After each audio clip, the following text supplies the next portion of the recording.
Hi guys, it's Derek again. I have a special guest here named Jackson, one of the RMG students at Rowan University with me. Jackson, introduce yourself. Hi, I'm Jackson. I'm a sophomore here at Rowan University. I am president of Rowan Alternative Music Club. I run a collective called 4333, and I'm starting my own solo music project called Denim Mob. Okay, so we're just going to get into some regular programming as always. So, Jackson, what have you been listening to?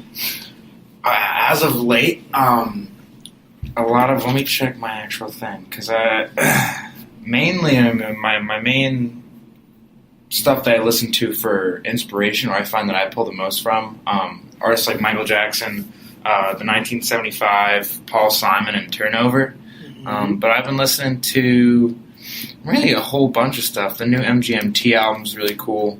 I've been trying to really diversify my palette, try and get as many different things as possible to get in my mind and create something different. Appreciate that. So for me, for my daily wavelengths of this week, I've been listening to some newer artists on Spotify. So one of them, I don't know if you guys have listened to the Friend Zone podcast, but Asante, he has a music segment on there. He introduced me to one of his friends named V, and it's just the letter V, guys. So when you go in to search it, it's V, and the EP he just put out is called Start, and it's Volume 1, Start. So I just want you guys to listen to that most of all. But the song I like the most has to be Like This, which is the last track on the EP. So I'll just link it in our social media so you guys can listen to that. Another thing I've been listening to, I usually go back and forth with the same artist over and over again. So recently listening to some more Prince. Like I did last week, more of like older, like the earlier Prince records before Purple Rain, and then pretty much the Purple Rain soundtrack still. I went to listen to the Black Panther soundtrack, so I've been listening to that pretty much this whole week. So that's pretty much from me for my regular stuff, but do you have any throwbacks you've been listening to? Throwbacks, that's a good thing. I do, since you've been talking, I realized there's the Oliver Tree Alien Boy EP I've been listening to a good amount recently, and there's this artist I just found called through like an Instagram ad, but it's like he's doing almost like Tame Impala-ish, but more like jangly pop. It's cool shit, worth checking out. Throwbacks. What's the name of the artist? Yuno, Y-U-N-O. Okay. Is that on Spotify as well? Yeah. He recently put out, I think this year, put out a single called No Going Back. Very good. Throwbacks I've been listening to, definitely some Michael Jackson. I've been listening to a ton of Paul Simon recently. Good choices. Who else? Frankie Valli and the Four Seasons. I was on a James Taylor kick for a while there.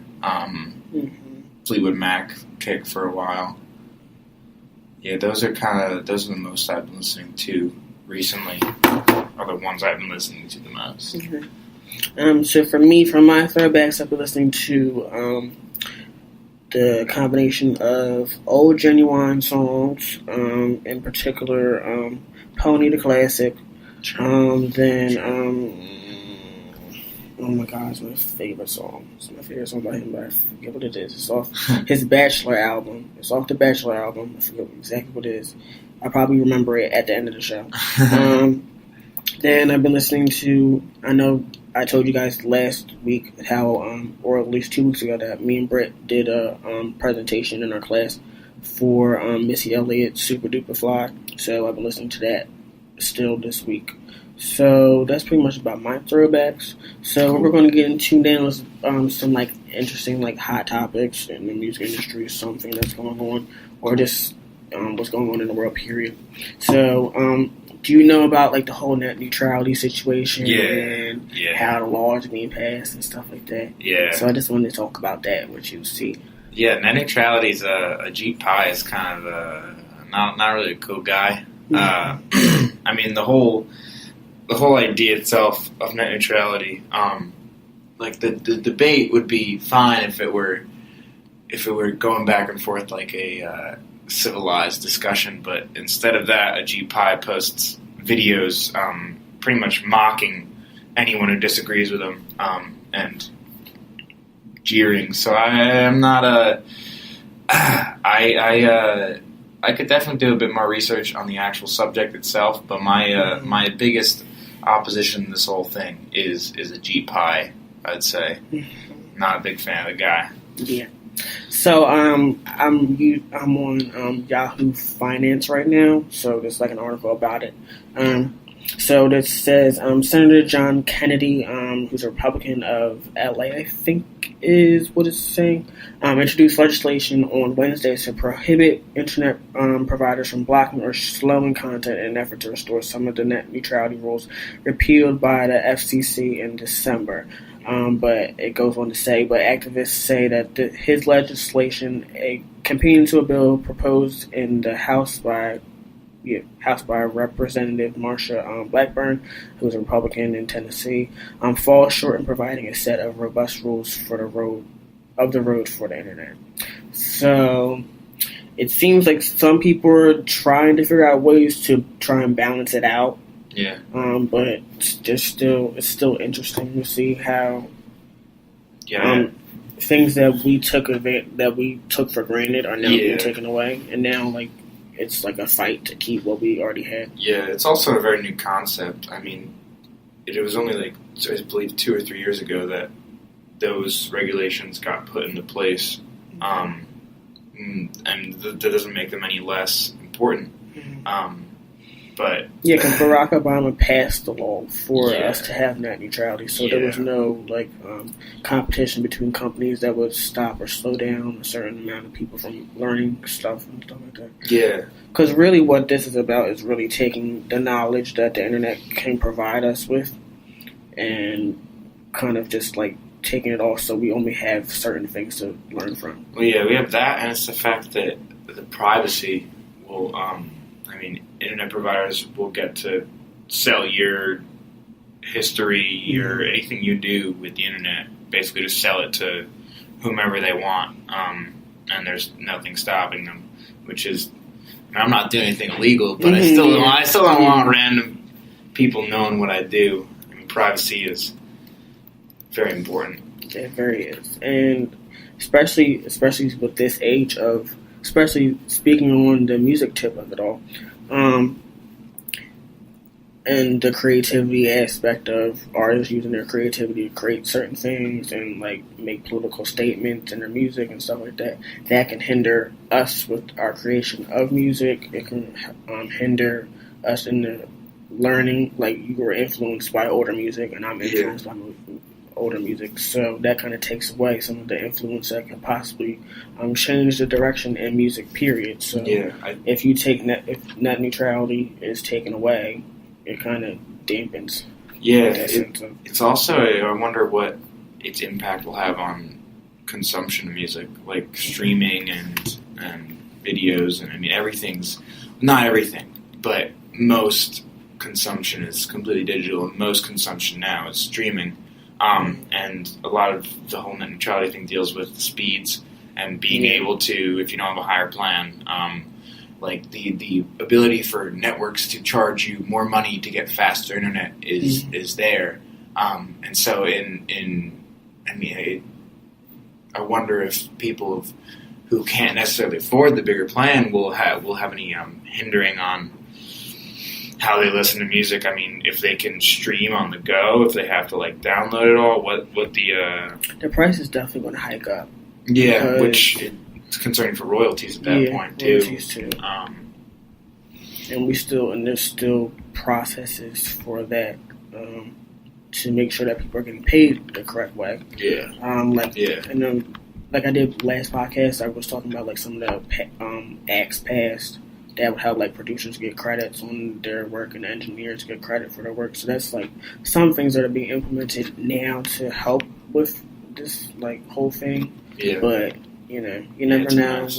And then cell phone companies and cable companies are already overpriced, in my opinion. Anyway, that's why most millennials usually just use Hulu or Netflix when they live in an apartment by themselves. It's usually Netflix or Hulu or both to get content because they're not going to buy cable. So, in essence, this is kind of taking that possibility away from us as millennials because the streaming aspect of it is all based on the internet. So you take that out, and it's gone. Yeah. And we're, especially for college students like us, when we benefit from like Spotify has like a student plan, or like if you have Sprint, you can get it for free, but that's like only if you're a Sprint subscriber. It's not like you're a T-Mobile or AT&T and stuff like that. Yeah. So there's all these different things that could be possibly happening. So So let's get on to another topic. Actually, I want to get into a topic that I talked about last week, but I just want to get your opinion on it. Okay. So, recently Diddy did an interview, and he was talking about how music has become diluted. And he says that artists need to make sure that they're coming out and being as unique as possible because he doesn't want to... he feels like everything sounds the same and nothing's like being changed or anything like that. My opinion on it was... Since I had somebody to bounce my ideas off with, my opinion on it was interesting. Like I felt in some places I agreed with him, and in some places I didn't, because one aspect of it is, especially when it pertains to hip hop, which he's pretty much pertaining it to mostly. He was one of the main people to bring hip hop into the mainstream landscape. So it's kind of interesting that he would say that it's become diluted and become like similar like that when he's one of the main reasons why mainstream America is into actually hip hop and it surpassed rock and roll over the past few years as the most like listened to genre of music. Yeah. So it's kind of interesting to hear somebody that was like a leader in that say these words. And then I do agree with how stuff is sounding alike, but I feel like people don't take the time to try and find new things, especially on Spotify, which has pretty much everybody, or like websites like Bandcamp or like certain websites like that. There's a lot of talent out there, but I feel like we don't take enough time to stop looking at what the media gives us and check it out for ourselves. So what are your thoughts about that? Yeah, I think it's definitely an interesting topic. It kind of breaks down a couple different things for me. It's funny because literally an hour or two ago, I was in my philosophy class, which is like art-based philosophy, and what we were talking about is this kind of idea of Alexandrianism, which is basically what you're talking about, where everything, I mean, the part of the core concept of it was that nothing is really changing because there are little edits done, like people are fine-tuning certain aspects of it, but everything kind of sounds very monotonous. Which I agree and disagree to an extent. And we even asked that question in class, like, are we in that kind of period? I think that we're somewhere in the middle, I feel, because, I mean, there is so much music that gets put out today, and there's definitely a very vast spectrum of what does get put out. And with technology and all that has allowed for even newer music to get put out. A lot of the kind of idea of breaking that monotony in the past, I feel, has been accomplished with technological advances and advances just in the instruments themselves. Like rock didn't come around until the electric guitar came around. And that wasn't pretty much until like the late 70s, early 80s. Oh wait, no, actually, no, that was even earlier. Early 19th century. Maybe even 18th century. They were making guitars that had pickups, but it was. I think it was somewhere. It was early 1900s. I'm not sure the exact decade, but it's partially that, and part of while that does make it a lot easier to make new music and a lot easier to discover new effects, especially in such a analog age where digital is kind of like everything's laid out for you. It's hard to really, unless you do coding, it's hard to use the computer to make literally new sounds instead of just adjusting things that we've already had.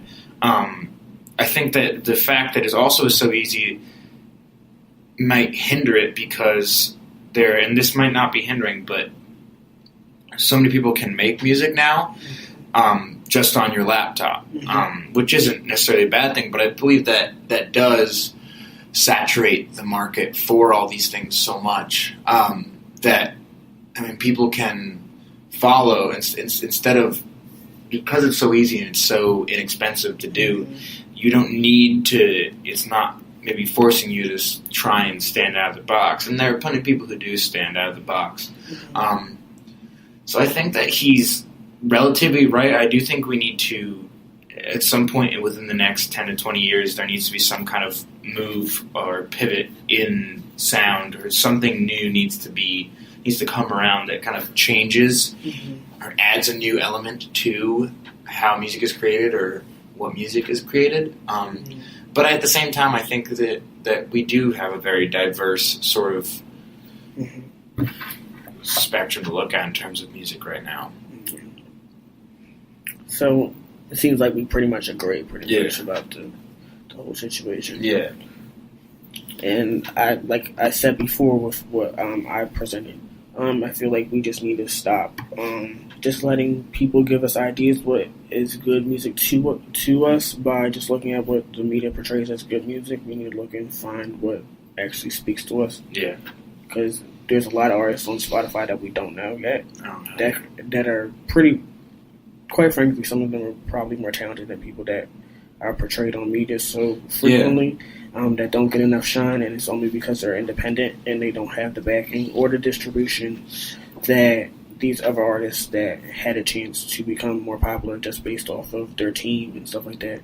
Yeah, and I think that ties into the whole saturation of the market, because music is so easy to produce that even if you are producing music that is very original and it's very new and it's better than the stuff that's getting put on mainstream radio right now, because there are so many others, even though they may not be as original or as good, there are so many others on there that creates kind of the idea it's less interesting because there's so much of it, I feel. So let's get off of that huge topic and let's talk about you, Mr. Jackson. So I know recently you told me before we started this interview that you wanted to change your name. Yeah. So is there a certain reason why you picked this certain name and a certain reason why you wanted to change your name at this certain point in your career? I was doing bands for a while, and throughout the time, with playing with other people and having a project rely on multiple people as the brain source, really, it kind of, I loved it, but within the past year and or two, I've been really writing a lot of my own stuff, and composing full songs that would be a full band, but is written by just me. And I realized that I wanted to go on my own solo project. And what kind of stemmed from that, I knew I didn't want to use my regular name, and I've put out a couple demos and stuff in the past. I played a couple shows as me in the past couple months, trying to figure out what that name would be. And it was only really recently that I figured out how I wanted to proceed with the project going forward. Luckily, I wasn't trying to push my stuff too much before that, and now that I do have a name for it, now that it's being established, I can fully delve into this project as Denim Mob.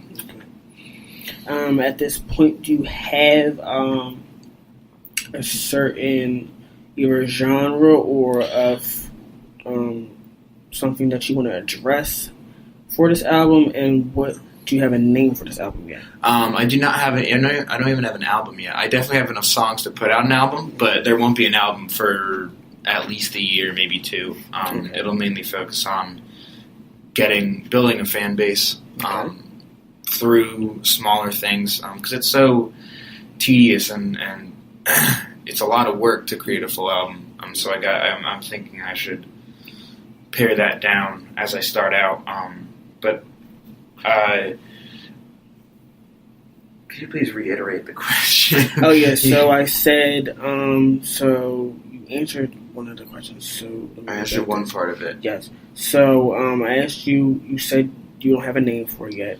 What message or what concept are you trying to portray? So, and genre-wise. All right, so it's, I've been really trying to find my own sound when writing these songs. I've been really trying to, in the past I'd rely very heavily on influences, and now I'm trying to, pull influences and pull little pieces, but more develop what I hear. Mm-hmm. And so that's kind of made this, I don't even know how to describe it. It's a mixture of like indie rock with indie pop with like some funk kind of stuff. But the message, there's no real political or any sort of message I'm trying to convey with it. It's a lot of very personal songs, usually have to do with love or the lack of love. But I've been writing more kind of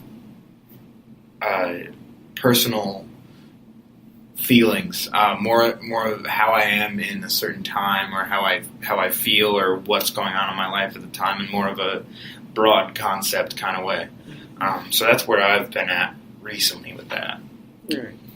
So speaking on the songwriting tip, so it seems like you heavily rely on life experience and I guess not even just your experience, but other things that you see around your environment, like say your friends or in relationships, or you see like stuff like that. Yeah. So it seems like that's pretty much your basis for songwriting. Yeah, that really is. It's a lot of. It's funny when I write. Some songs will be very much there'll be one experience that happens. It could be a matter of like 20 minutes something happens, and it gets a whole song. And then some of them it's a matter of a couple months that something happens, and it's kind of spanning that period. And then there are songs where it means multiple things to me. The lyrics will align to different aspects that I've seen that don't necessarily correlate. And so some of the songs are combinations of experiences with multiple people. And some things I write from a personal standpoint, or a very a third person standpoint. And I'll write it, or a first person about one of my friends, or a third person about myself. Trying to mix up how it really sounds and the ideas convey. Okay. So, one of my questions is, so what made you get into the music industry program, and what drew you into wanting to be, you already talked about you journeying to be a solo artist, so you already answered that part, but what made you want to get into music? And then the second question would be, do you produce your own music as well? All right, so my mom had signed me up for like concert band in 4th grade, and I did that for a while. I started doing jazz band in middle school, and then into high school I got involved with some kids who got me into like more contemporary music, less like pop, because I didn't really have much exposure to that before that point, which really got me into playing in the band, as I said before, multiple bands. And then I realized this is what I'm good at. This of the things I can do, this is what I'm best at. This is what I'm passionate about, and I feel like when you're passionate about your work, you do it better. And I needed a way to. I didn't want to be a performance major. I didn't want to be education major. I didn't want the standard bouts of how you go about just kind of creative arts majors. And this program stuck out to me because I'm very interested in not only being in the business, but it also helps me a lot with figuring out how to promote my own stuff. I agree. Then the second question was, you already said produce music. So, yes. I produce my own music at this point. Sometimes it's just an acoustic guitar that I write, and sometimes I'll have my MIDI key. I have a Scarlett 2i4 interface, a Novation launch key MIDI controller, and I record into Logic on my Mac. And that's usually the base of how I produce, which is DI and MIDI. And that'll create the full sound, which I can then go and record with actual instruments. Do you have any like certain producers that you draw influences from, like certain tactics or styles, anything that you might use? Yes, but I couldn't name you half the producers because it's usually on depending on the artist. because some artists self-produce. I've been kind of getting a lot of mix tactics and production tactics from the 80s. I really love the 80s, and I kind of want to leave a little bit of the cheesiness in, but take a good amount of the emptiness and lack of body that a lot of those songs have because of the technological advances that we have. I can take that kind of sound and add so much more to it. So you talked about your live performances and stuff like that. So I know recently we had the RMG showcase where you showcased. Did you perform? You performed twice. I performed twice. Both at the last two. Divine Cafe and Creep Records. Yep. So I guess, do you want to talk about the song that you have for RMG that was recently released? So RMG released their "Who Are You" compilation album. And are you guys? And sorry to cut you off. Yeah. But are you guys still? You guys are doing another compilation album as well, I'm not quite sure. I believe they're working on another right now. So they released at the beginning of this year the "Who Are You" compilation, which my song, I'm listed as my real name, but my song "Mary" is on. This is a very good song, guys. Please go find it. Thank you. And listen to it. It's so that was a very personal kind of acoustic song, and then so at those, because I've been I haven't had my artist persona figured out before that. I was just doing it by myself acoustically, getting the feel of the songs, and so I play at those two shows. Very fun. There's some great artists who are on the compilation who play at the shows as well. Definitely worth checking out. If you guys want to see that, you guys can go on the Spotify account that we have, and those two performances I actually recorded on our YouTube page, so you guys can also watch that. I appreciate that. Mm-hmm. And then I just had the answer to the other question. You were asking about. Let me see what was going on. I had it. I think I asked you if they're still doing the second. So they are working on a new one. Because I'm just starting out with all this stuff, I'm trying to really center myself and figure out where I'm at and focus on that rather than trying to get on this kind of. So I'm not going to be on this upcoming one. Okay. But they are working on one, which I'm sure will be outstanding. Okay. And I'll try to get probably like Brittany or MacArthur to come in. That's my plan, to try and get them in here. Cool. So we can probably talk about that more. But speaking on some of your singles, do you have any singles or any videos that people can search and look for? I have. I mean, if people want to listen to the three rough demos, you have the "Who Are You" compilation song "Mary," and then on my personal SoundCloud, I released two demos called one's called "The Sheets" and one's called "Que Sera." I think it's the SoundCloud.com/Jackson Zabransky, which I'm sure you can spell out in the thing, and I can but otherwise for the persona Denim Mob, I have nothing yet. Okay. I'm currently in the process of recording. Okay. So, I know this is a hard question because I write songs as well. Yeah. But what is your favorite song that you have written? Either it be for the experience of writing the song, what this song means to you personally, or what it means to people that listen to it, or anything like that. That's an interesting question, because usually what it is for me is there'll be songs that I write that I'm very satisfied with, but every so often there's like a song that I get everything where I just off the bat I get it exactly where I want it. So my favorite's kind of constantly changing in terms of how the song is. I mean, most of these songs are written by just me, so the process really doesn't change too much. But I do have, unfortunately none of them released yet. I could name them for you. I mean, one's called "Say You Want," which is probably my favorite that I've ever written, which will be recorded soon and will be put out at some point in the next year or so. But of what I have released, I'd probably say Mary is my favorite. I've always, since I wrote that, I've loved that one. Yeah.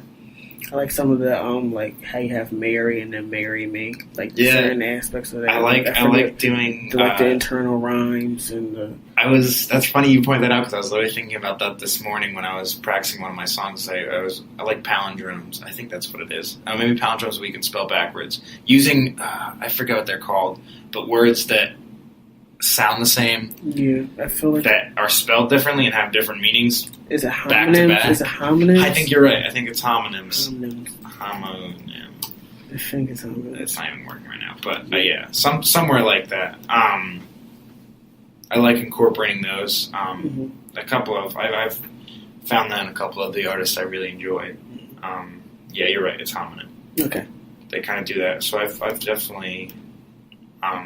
I like doing the kind of like I, like your I, EYE, and then I, just I. That's something I actually wrote recently. But, yeah,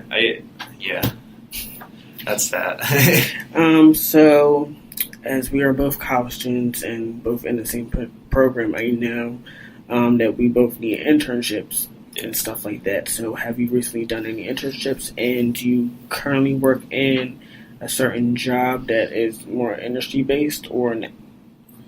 I don't have any internships, and I don't have any lined up, which is not good. I need to get working on that. Same, but I've been so busy within the past year. It's really kicked my butt. But for next year, I'll definitely focus on getting an internship first or second semester. I work as a lab monitor / studio attendant and assistant here at Rowan, which is fun because it gets me experience in the studio and kind of using it and helping people troubleshoot or setting up a session. It's nice to, because my focus in my major is business, it's nice to get that tech kind of background as well at the same time. Yeah, because I'm pretty much sorry guys, I just took a slip of water. So I'm on like the opposite of you. So I'm mostly technology. Yeah. So I'm on the technology sphere of it all. So like the business stuff is more, because even like with one of my classes, sound reinforcement, like it was like some of the concepts were like taking me out of like the creative sense of it and more of like the real world aspects. And I like told Barbara, I was like, this is kind of like me switching both brains at the same time. And she's like, yeah, this is pretty much what you get to do. Yeah. Taking the creativity out of it and literally putting a whole bunch of like algorithms and like a whole bunch of like real life stuff in there. Yeah. That can kind of dampen like that. If you don't switch your mind off, it can kind of dampen the experience for you. So it's kind of, it's interesting. Yeah. No, I feel that. It's good to get both sides of the equation. Mm-hmm. That's pretty much why I wanted to come here too as well, because I didn't want to go. At first I was going to do the performance aspect of it, but then I thought that I feel like we rushed to get the quick fix of being a performer first and not knowing all the stuff that can go in there. Yeah. And really, if I'm going to, because I also, one of my dreams is not only to be an artist myself, but to help other artists and probably create like a place for like underprivileged kids to actually have a place to perform and grow as artists and hopefully become artists themselves. So that's pretty much a plan of my own. Like the business aspect of it and just learning some of the legal things of it all, especially when it comes, because artists get the short end of the stick all the time. Definitely. It's important to know about that stuff. Yeah. So I think that's one of the main reasons why I wanted to be here. Yeah, I agree with that. So, speaking on that, so do you have any dream collaborations? And speaking of the industry as it is, and speaking on, again, as the Diddy comment that we were just talking about before, what do you hope to change in the music industry, and what do you hope to bring to the industry? So, for collaborations, I've been thinking about this a lot. I think the last person who asked me this, I think I said like Soulja Boy, and I thought about saying that again, and I realized I would never argue with a collab with Soulja Boy. It's not necessarily a dream collab, so I had to think about that. I would really love to do something with Anderson Pike. Anderson .Paak. It's funny because Anderson .Paak, and my second choice is Cosmo Pike, who's this multi-instrumentalist. He's like an 18-year-old, 19-year-old kid from Britain. Really cool stuff. So Anderson .Paak or Cosmo Pike, I would very much enjoy doing a collab. What about Anderson .Paak and can you repeat his name? Cosmo Pike. Cosmo Pike. What about those two artists make you want to perform with them or learn from them? It's kind of two sides of my writing process that make me want to do that. Three maybe. So one is the fact that they're both solo artists. They both write their own music to the extent of my knowledge. And when it comes to writing, I have fun with it with other people. But I find personally with my personal writing techniques and style that don't want too many cooks. Like the less people, the better it is. The more defined of an idea you'll have, and people don't get left out of the equation. But Anderson .Paak kind of has a lot of. I love his groove. I love kind of a lot of his songs push like rhythm. They're very based. He drums while he performs, while he raps and sings. So that's kind of that was partially my thing with. Besides the fact that his voice is dope. He uses a lot of polyrhythms, a lot. Yeah, which I respect a lot. And then Cosmo Pike uses he's very jazz and kind of soul influenced, but it comes out into this cool kind of collab. It almost sounds like a King Cruel mixed with like a much more pop King Cruel, I'd say, but not at all like pop music. He's also, I believe, he writes all his own stuff and does all his own stuff, and I really love the way he uses his chords and kind of structure to his songs. He uses a lot of seventh chords and stuff like that, which I've been doing a lot of recently. If you guys don't know pretty much about seventh chords, it's pretty much it gives off like a dissonant sound. And if you have like any music in it, like music knowledge period for like writing music, there's like a chord and it's three notes played simultaneously, and you add notes to the top of the chord, and it creates like either a seventh and ninth. It goes up to 11, there's 13, a whole bunch out there. A whole bunch of them, and it creates whole different sounds. Especially with mainly like jazz music, there's a lot of seventh chords used in jazz music. In R&B, there's a lot of seventh and ninth chord combinations with that, so that helps create some of the sounds that you hear in certain genres of music. And like rock has a certain aspect of chord structure that goes with rock that makes it sound more rocky than most things. So a lot of power chords.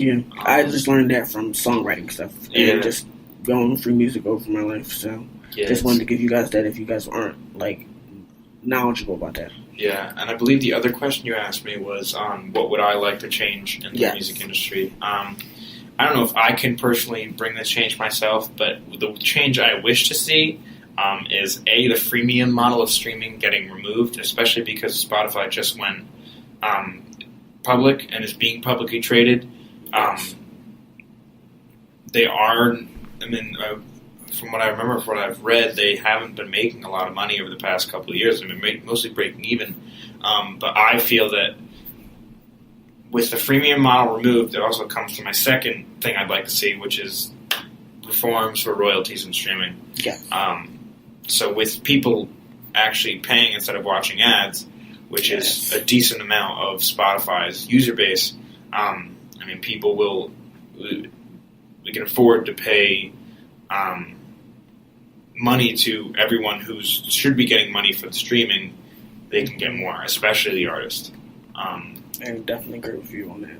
It's a problem that 100% needs to be changed, and kind of irks me that the opportunity to avoid this. I mean, there was no saying that this was going to happen, but the opportunity to avoid this wasn't made by record labels, and now the artist suffers because of it. When both could have prospered, but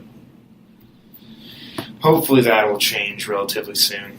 Yeah, we can see that. And speaking on these streaming sites, I want to get into some more topics in the music industry after this short break that we're going to take. So I'll be back with you guys in a few minutes. So we'll see you guys. Alright guys, we're back with Jackson. We're going to continue with some of the regular stuff for the hot topics today. So speaking of the streaming sites, and we're talking about royalties and stuff like that. Yeah. So there's been a lot of stuff going on with Spotify. And a lot of stuff going on with saying if Spotify is going to help the industry, because Spotify is, in my last podcast, I talked about how it was predicted that Spotify was going to be what was going to help the music industry stay afloat, pretty much based on the streaming site and its popularity with millennials, pretty much mostly, and other users. But it went into some of we were talking about the freemium aspect of it and how that is kind of detrimental to the helping of the industry. So yeah, I think I think Spotify is, like you said. I mean, it's going to keep everything afloat, especially with piracy. I mean, I'm just thankful that streaming, even if it is freemium, it's up and it's being used, which means that people will at some point be willing to. I mean, they probably already are, but most people will be willing to pay, even if it starts low and works its way up. I think that if we didn't have streaming, the music industry would still be in digression, because technological advances have allowed us to listen to music so easily, and it's kind of defeated the purpose of things like the CD player or the tape cassette or the vinyl, which all have not all. CD player doesn't really have any novelty to me, but vinyls are 100%. Their big reason to buy them is the novelty besides the sound. I think that Spotify and Apple and these streaming companies are godsends, really, when it comes to saving the music industry. But the model, like I said before, if when these things had come out, if the record labels had been on top of it, they could have negotiated way better treatment for everything in the whole process, but they didn't. And now we are where we are. Yeah. But over time, that'll change. I have faith in that. Okay, so I have two articles. Speaking on this, actually, that I'm going to tell you guys about. So this one comes from The Guardian. So it asks the question, is Spotify really worth, I guess it's $20 billion or something like that? It has like a subtitle which says, music service will soon have its IPO, and investors think it can be as big as Netflix. Are they right? So it asks that question. Then it goes into some of the things where it talks about, so let me talk about some of the things in this article real quick. So it starts off saying, when Spotify lists on the New York Stock Exchange in the coming weeks, the loss-making music stream service is likely to be valued at more than 20, I guess it's billion. I can't really tell. I'm not like a finance major, so some of this stuff is interesting to look at. Such as the face of investors and its charismatic Swedish founder, Daniel Ek. And it says Ek, they believe, can build Europe's answer to Netflix, a global cultural behemoth that can take on industry incumbents and the big four technology companies at the same time and come out on top. If Netflix can overturn Hollywood, then Spotify can transform the music industry. At least that is the hope among U.S. Fund managers. So you guys can read that and see if this question is actually answered. I'll pose this to you. Do you think that it's worth that much amount of money and it could rival Netflix when it comes to what Netflix has done for entertainment, period? But I think I have no sort of I have no idea if that's a correct assumption for how much it's worth. Mm-hmm. I wouldn't doubt it, but at the same time, I mean, Spotify has been making no money. They've been barely making anything over the past couple of years. So I personally myself don't know if that's accurate. Don't know if it's inaccurate as well. And then you were saying, what was the question? How Netflix, how it can be Netflix. So I think that Netflix, I haven't really studied the whole turn of Netflix through like movies and through that sort of industry. Mm-hmm. But I mean, Netflix is a lot better. It seems to be a lot better stability and treatment of the people the content it puts out. Mm-hmm. I think that they're two different markets and they're two different situations because of the fact that the people, partially because of the fact that the record labels weren't on it, and because there's a lot of disorder and a lot of picking up the pieces going on now. That I don't know if the film industry had to go through when Netflix came about, because Netflix came about originally as there was no sort of streaming whatsoever. Mm-hmm. I mean, it was originally the delivery service, and then they added on the streaming, where Spotify, Apple Music, all these things. I mean, Apple Music was a retailer originally online, but Spotify started as streaming. I mean, there was no prerequisite, there was no preface. It started as that. So I think that they're both, especially in a changing market, they're both very important companies to both industries. But I'm not sure if they mean the same thing to both. Yeah, that's my opinion as well. Because I was thinking, because another thing about the entertainment industry, it seems like the entertainment industry, when it came to the change, when it came to the digital age, they had a better way of adapting to it than the music industry did. Yeah, I feel like we're definitely the music industry is definitely probably a decade behind. If I'm going to be honest, probably a decade behind the TV industry when it comes to the implementing and adapting to the digital age. So we're really behind in that. Yeah, so I feel like if we had, as you said before, record labels in the process of doing certain things, we wouldn't have the problems we have with royalties and stuff like that. Yeah.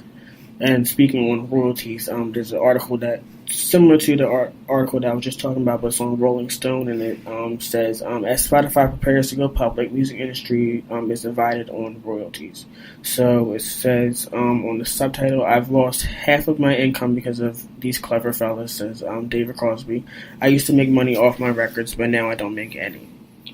So again, it goes into how artists have been pretty much dicked over because of people not looking into the future and planning how things might change in the future and how things might change as the industry changes and as we get older and new technology is created. So you can also read this on Rolling Stone if you want to read about that.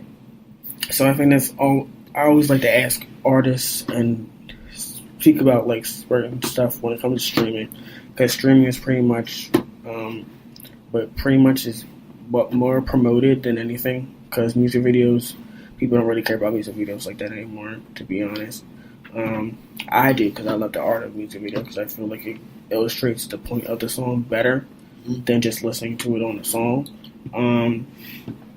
But I think that there's been a regression in interest in music videos, but I think they're still important. I mean, obviously MTV brought about in the 80s the whole obsession with music videos, and basically in that time, your song wouldn't be successful. If you had a single, it wouldn't be successful with that music video. But I think in this day and age, I do think it's still important. I think that with the whole streaming idea, YouTube allows it to be that much more accessible. mm-hmm. Which kind of goes along with allowing people to put their stuff out easier. Mm-hmm. Yeah, I agree. But probably the thing, let me actually rephrase, probably what I mean by not the music videos entirely, but I feel like the money going into music videos and helping people create different content. Like recently, Tinashe did like a whole vertical video for one of her single. It's called Faded Love. It's pretty much a vertical video where it's like it's vertical, but if like you put it like full screen, like it's more accessible on like your computer than it will be on your phone. Yeah. And then there's like people doing like 360 views and Yeah. like doing like certain content. Yeah. Like, and a lot of independent artists have been doing that recently too as well. But Tinashe is pretty much mainstream, so that's like one of the first mainstream artists I've seen use that kind of technology. Mm-hmm. Like Dawn Richard did like a VR thing. She's from Dana Decade, if you guys don't remember. But she is now solo now, but she's been solo for a while. But since she has worked with Diddy many times, she was part of Diddy Dirty Money as well. She has, if I believe correctly, I don't want to speak on people's coins, but I believe that she's getting like mainstream distribution, so that's why she's been on like some of these stages like Jimmy Fallon and the Today Show and stuff like that. Yeah. So since she has that kind of clout and she has like distribution, most likely it's probably easier for her to be recognized for certain stuff like that.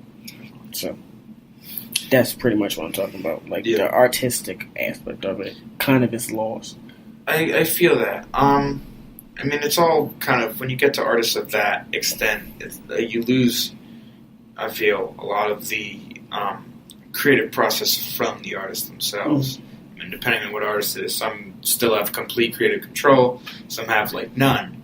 I mean, I know that, I mean, you take, in terms of music videos, like, how they're produced and how much time and effort actually goes into them, and along that aspect of making new styles, if you look at Kendrick Lamar's Humble, I mean, you had I forget what they called it, but yeah, so many different effects in that, but especially the one where they took 4 cameras and placed them like right here, and they took videos and they just went back and forth through the cameras. And that video with him and Rihanna, the Loyalty video was a great one too. Yeah. I think that we're still innovating with it. I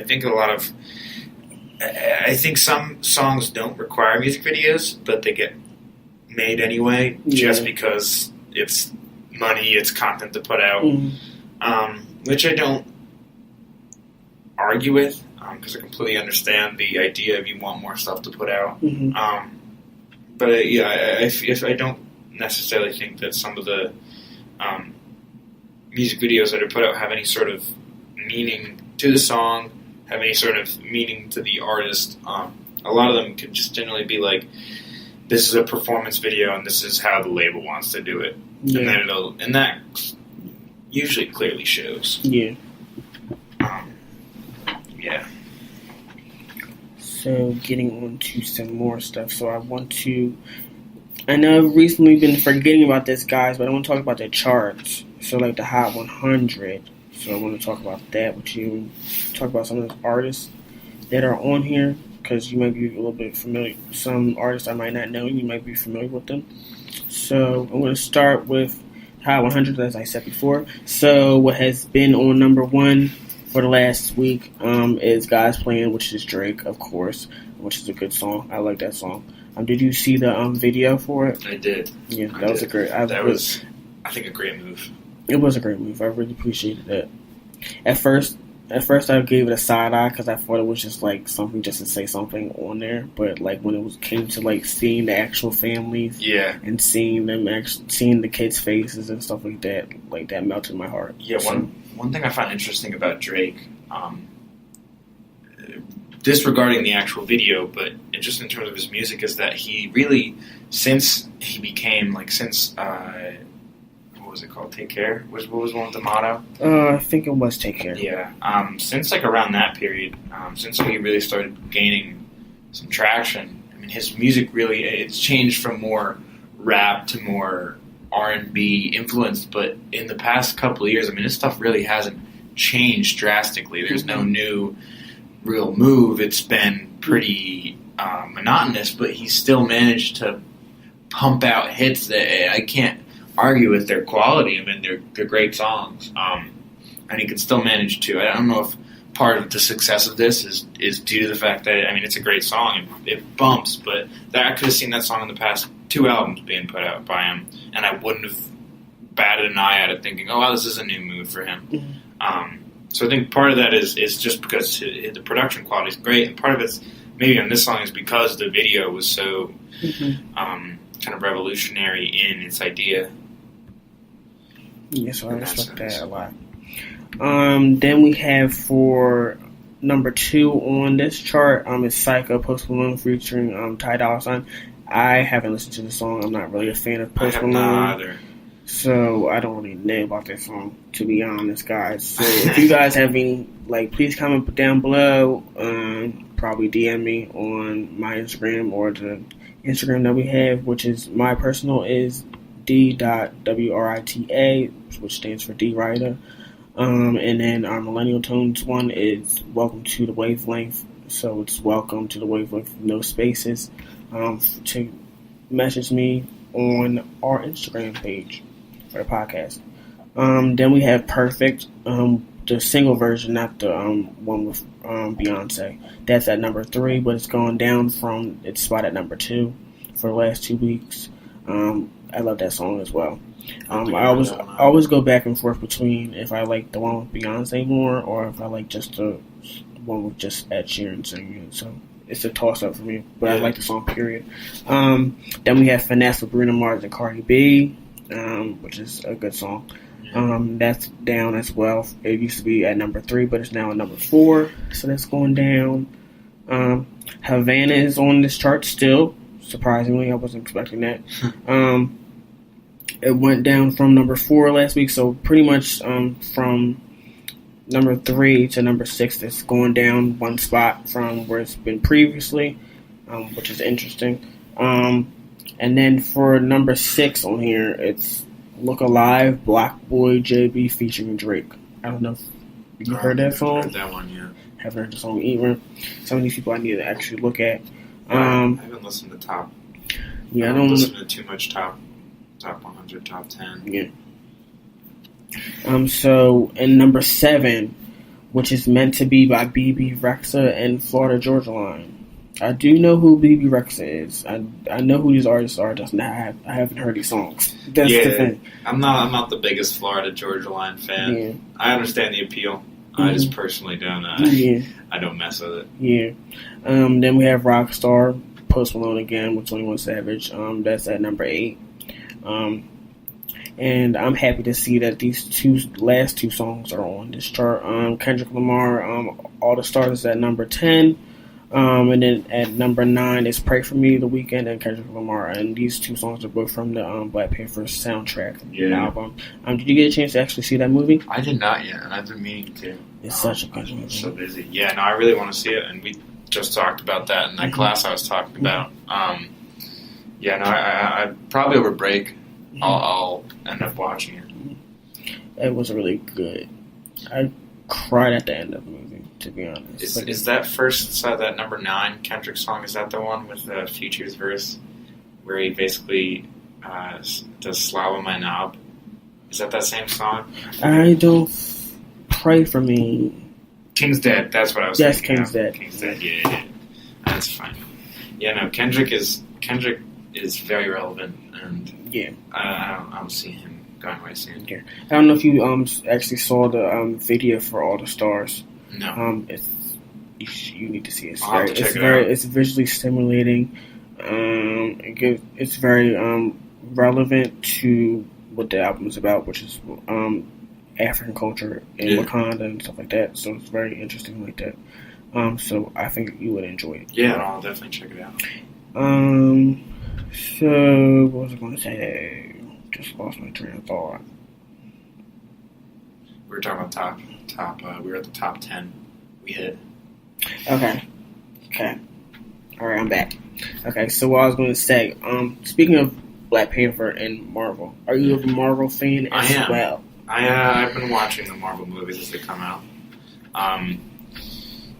We did. It's funny. This is the second thing that you brought up that we talked about in the class I was just in. We were kind of, and with the whole monotony idea we were talking about before with music not changing. I feel like Marvel hasn't changed really. I mean, I haven't seen Black Panther, and I've heard that's a lot different. But I mean, if you look at the past, it follows all the same archetypes that they always follow, which is fine. I mean, they're trying to make their money. And the production quality and the movies themselves aren't terrible.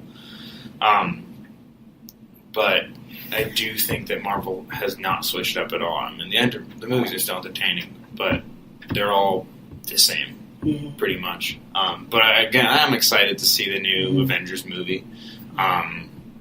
Well, to be honest, I'll tell you right now, Black Panther is not a Marvel movie that you... It's very... It's different. Yeah, that's what I've heard.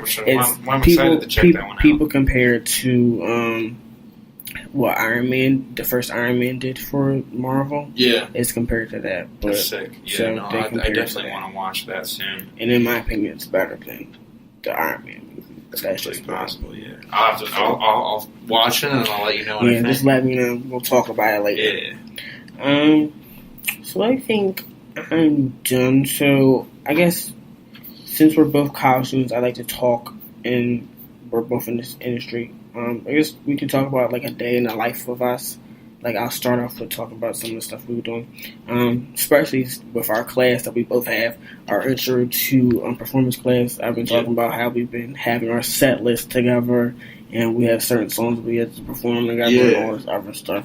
So I've been talking about how it's been hard trying to remember all the lyrics together because I'm on like 4 different songs and there's like 2 different genres of songs. Yeah. And like trying to remember the exact rhythm of the lyrics and then try and make it be me at the same time as paying homage to the song, which is complicated. No, I completely feel you. It's an interesting mix of songs because it's a whole mix of different music tastes, which I don't know if I'd necessarily pick some of the songs, not because they're bad that we picked, but just in terms of based how we off put it together. Because I would not, just for the fact that it's hard for us to get the whole layout, not at all the song, but I wouldn't have put Billie Jean in there. Yeah, I wouldn't have put Billie Jean. We're not getting that at all. Yeah. It's really just, and the funny thing is everything's so good until the end. Yeah, and then we completely just forget what the hell we're supposed to do at the end. I tried to make a lyric sheet for you guys, but that got ixnayed real quick. Yeah, it got really ixnayed because he thought that we were trying to use it for lyrics, but we already knew what the lyrics were. It wasn't the problem with the lyrics. It's literally the form. It's literally a form for it, and that always goes into it. Covers are hard anyway. Yeah. To be honest, I wouldn't have picked, if I was to choose any cover, I would never pick Billie Jean. There's certain artists that I just stray away from. Like, you don't go for, unless you really are really confident, you go for Whitney Houston, you go for Mariah Carey songs, you go for Prince songs, Michael Jackson songs. The class is interesting because it's a mixture of kids who've never performed before and kids who don't need to take the class because they've been performing since they were in kindergarten, and I feel part of it is it's an interesting challenge because in the beginning you can't really. We picked all these songs, or we made a list of songs we would do, but we didn't know a group dynamic. I mean, the groups are constantly changing in the class anyway, but we didn't know how everything would sound together. And so I think a lot of the covers that we said, oh, like this song will be great in the beginning, isn't necessarily great in the end. Not quality-wise necessarily, just how it all panned out. Yeah. But I think it provides a good I mean, you need to learn while you're here. And if everything were easy, you wouldn't really be learning. That'd be boring. So it provides a good atmosphere to kind of figure out how to work out these things, especially with other people, and get kind of that side of performance with completely random. It's not even like you're sitting down for a gig or you're sitting down for a band. It's for a class. So it's really working out those kind of kinks for something that's completely not permanent. Yeah.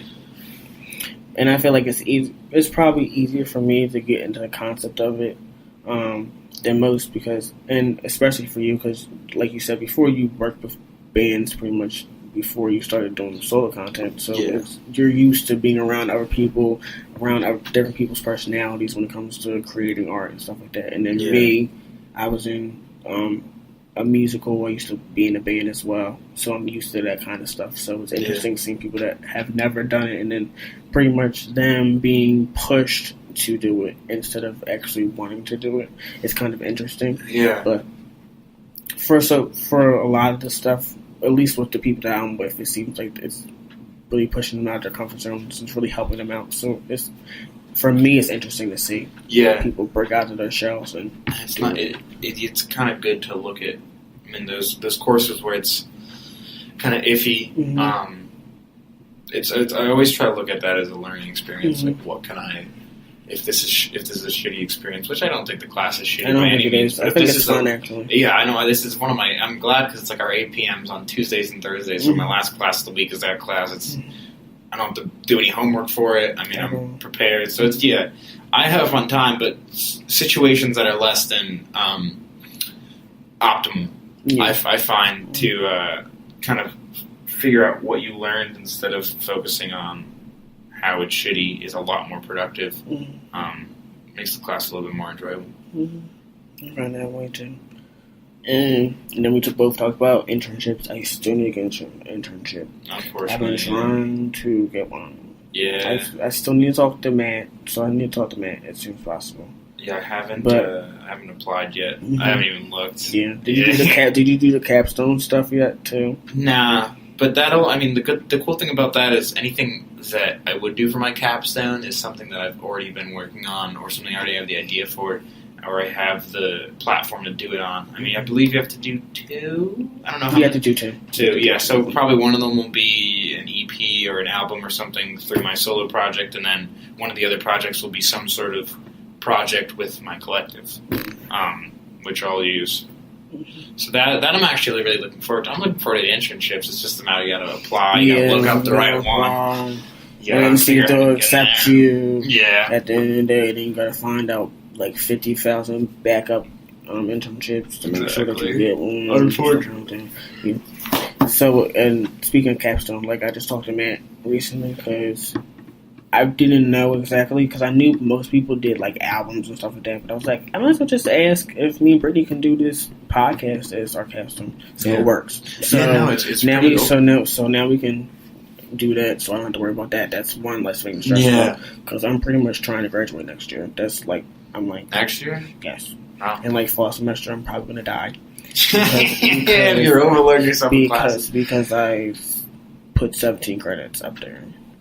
Yeah, that's not terrible. It's not terrible. It's a lot. It's the most you can do without paying more. But yeah, it's a lot. But then, like, I'm trying to do an internship during that fall semester, so that becomes a whole bunch of. Yeah. Now, 17 credits. I'm not saying 17 credits is easy by any means. I thought you were trying to like do double the credits if you're graduating for next year, but no, because I pretty much since I transferred over. Yeah. Transferred over, so most of the credits I don't have to worry about. Yeah. But those are like the last credits because I wanted to graduate this year, but then like some of the things were added. Yeah. It's still a new program, so they added some stuff. Gotcha. So that adds into us being here. What year are you? So I'm a senior now. Yeah. Technically. Gotcha. So I'll be a super senior technically next year. Gotcha. So cool. Hopefully, if everything works out, please, Lord. I have faith. I'll keep my fingers crossed. Because college is not my life. I can't. College stresses me out too much. And then doing this podcast. Just wait till the real Yeah, exactly. It's worse out there too. But just doing this podcast and learning all those damn songs. Yeah. Then doing regular homework. And then me recently getting this online class where I have like 50 million discussion questions to do, and then like all these assignments to do, along with the rest of the classes I have to do.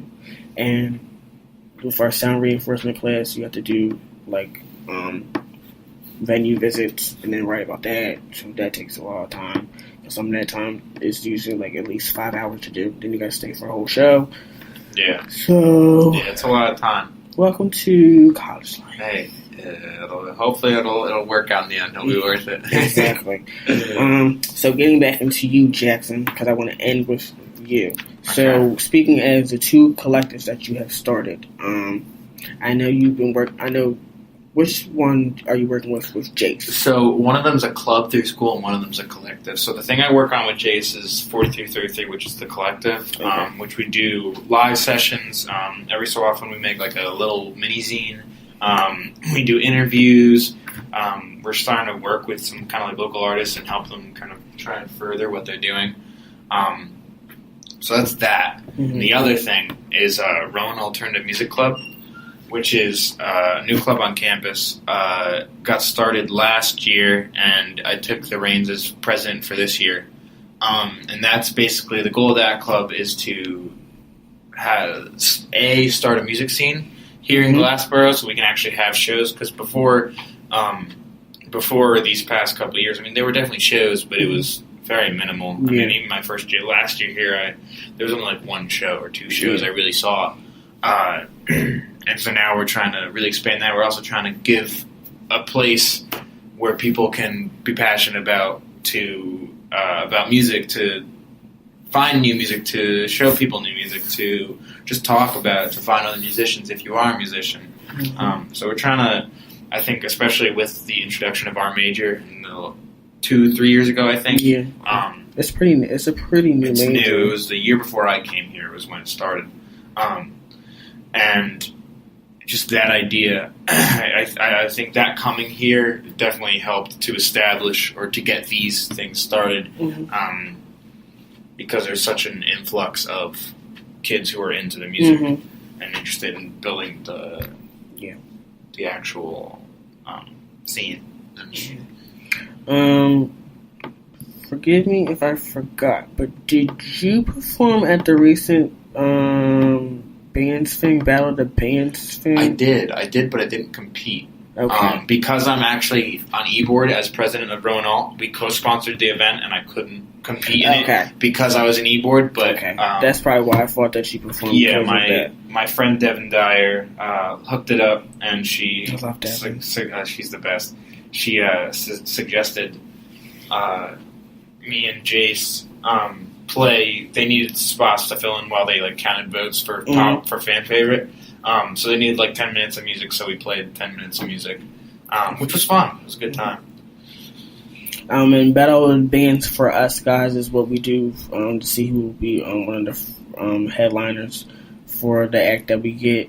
It's Holly Bash. It's Andy Grammer for our Holly Bash celebration that we have on campus. It's a big event during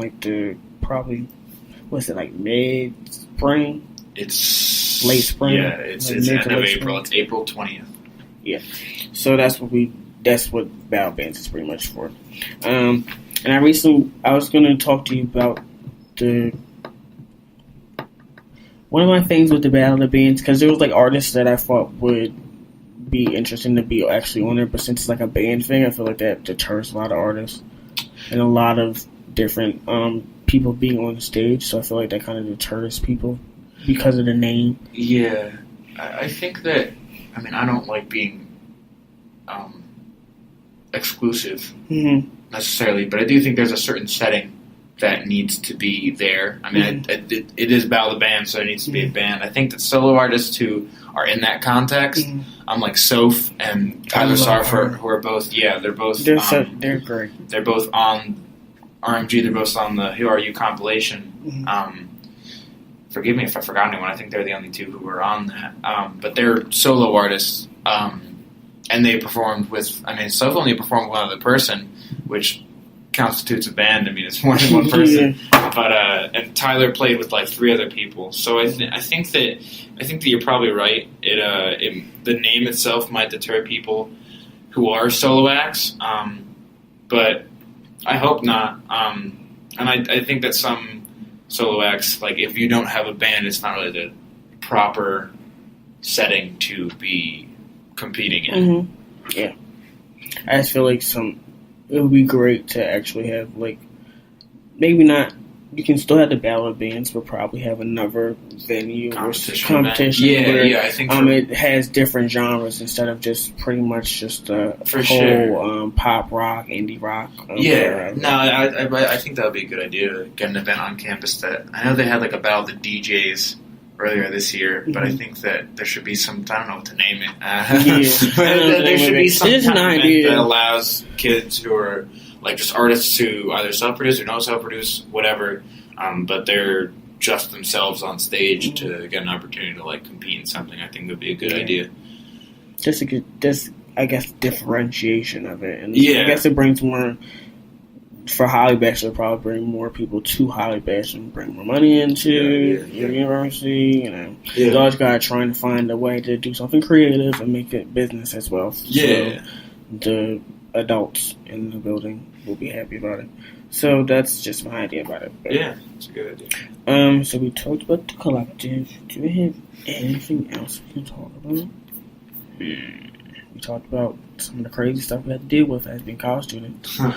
And I think that's it. So I really want to thank you for being here, Jackson. I really appreciate the support. Again, guys, please go on the SoundCloud and listen to Mary. It's a very good song. Please listen to it more than once and share it with your friends. So again, I say thank you, and I will see you guys in the next episode next week. All right, bye, guys.